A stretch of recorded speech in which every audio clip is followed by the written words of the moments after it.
Doctor B R. Ambedkar ने कहा था, संविधान कितना भी अच्छा क्यों ना हो, यदि उसे लागू करने वाले अच्छे नहीं हैं तो वो बुरा साबित होगा। ये बात आज की हमारी चर्चा के लिए बिल्कुल सही बैठती है। आज हम बात कर रहे हैं भारत में विधायी उत्पादकता की, मतलब हमारी संसद और विधानसभाएं कितना प्रभावी ढंग से काम कर रही हैं। ये यूपीएससी उम्मीदवारों के लिए देखिए, मुख्य और प्रारंभिक परीक्षा दोनों के लिहाज से तो बहुत महत्वपूर्ण है ही, पर आम जानकारी के लिए भी ये जानना जरूरी है। हम ये पूरी चर्चा पीआईबी में जो जानकारी आई है उसी के आधार पर कर रहे हैं। समझने की कोशिश करेंगे कि हमारी विधायिकाएं अपना काम कितनी अच्छी तरह कर रही हैं, क्या चुनौतियां हैं और हाँ, क्या सुधार हो सकते हैं।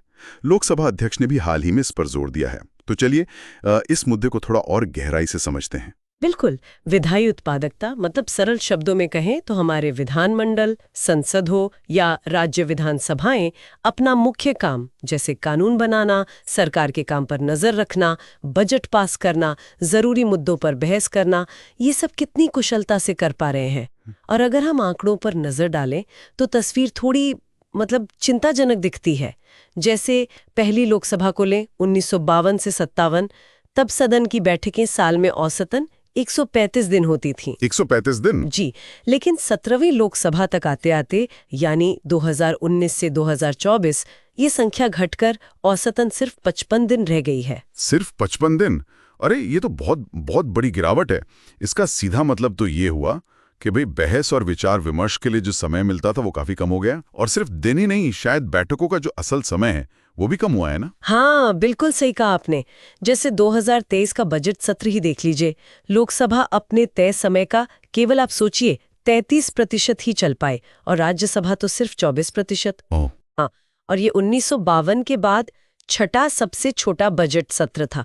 तो समय कम होने का मतलब है कि विधेयकों पर, मुद्दों पर ठीक से चर्चा नहीं हो पाती। ये बात थोड़ी अजीब है कि 17वीं लोकसभा में सांसदों की औसत उपस्थिति तो ठीक ठाक रही, 79%, तो फिर बहस में भागीदारी इतनी कम क्यों?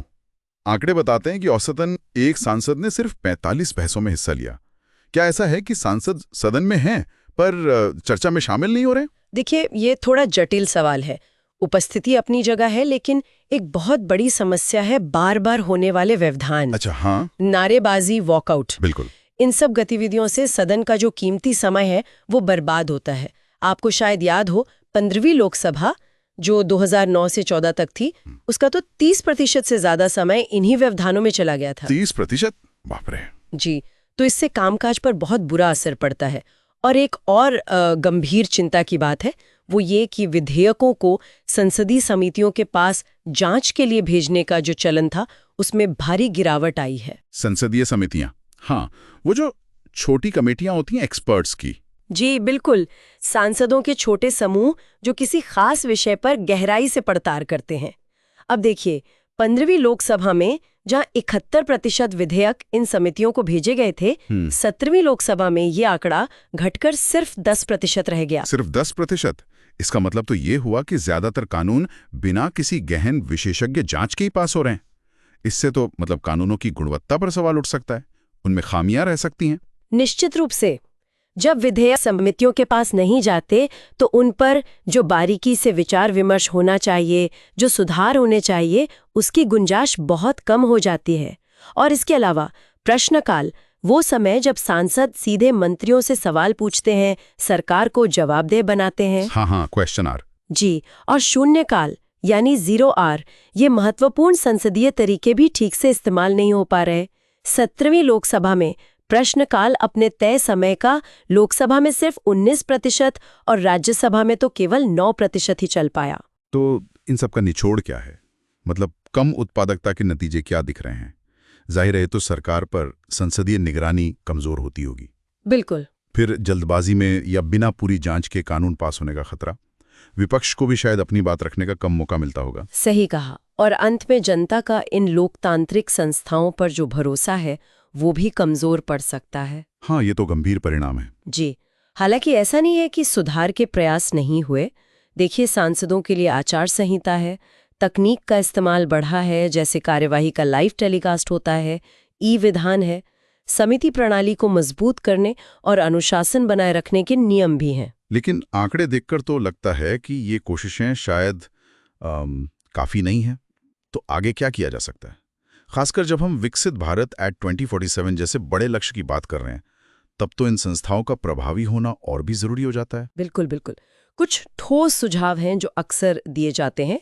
पहला, संसद और विधानसभाओं के लिए बैठकों के न्यूनतम दिन तय कर दिए जाने वाली रूप से और एक सालाना कैलेंडर पहले से आ जाए। अच्छा, कैलेंडर ठीक है। दूसरा, जो स्थायी समितियां हैं उन्हें और अधिकार दिए जाएं और ये तय किया जाए कि महत्वपूर्ण विधेयक जरूर उनके पास भेजे जाएं, अनिवार्य रूप से, ताकि गहन जांच हो सके। तीसरा, पारदर्शिता बढ़ाई जाए, जैसे सांसदों की उपस्थिति, उनकी बहस में भागीदारी, इसका रिकॉर्ड सार्वजनिक हो। चौथा, सत्ता पक्ष और विपक्ष के बीच लगातार बातचीत, समन्वय को बढ़ावा दिया जाए।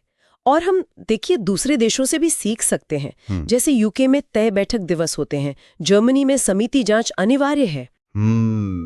अच्छे सुझाव हैं। तो निष्कर्ष यही निकलता है कि एक जीवंत और जवाबदेह लोकतंत्र के लिए और असरदार शासन के लिए विधायी उत्पादकता बहुत बहुत जरूरी है। विकसित भारत एट 2047 का लक्ष्य पाना है तो हमें संस्थागत अनुशासन, रचनात्मक बातचीत और नागरिक जागरूकता, इन सबको मजबूत करना ही होगा। इस अहम विषय पर आपके क्या विचार हैं? हमें कमेंट्स में जरूर बताइएगा। और अगर ये विश्लेषण आपको उपयोगी लगा हो, खासकर अगर आप यूपीएससी परीक्षा की तैयारी कर रहे हैं, तो इसे लाइक करें और हमारे चैनल को सब्सक्राइब करना ना भूलें।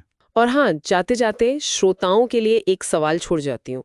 जरा सोचिएगा, क्या विधायी उत्पादकता में ये जो गिरावट हम देख रहे हैं, ये सिर्फ एक प्रक्रियात्मक प्रोसीजरल समस्या है, या फिर ये हमारी राजनीतिक संस्कृति में किसी गहरे बदलाव का संकेत दे रही है? इस पर विचार जरूर कीजिएगा।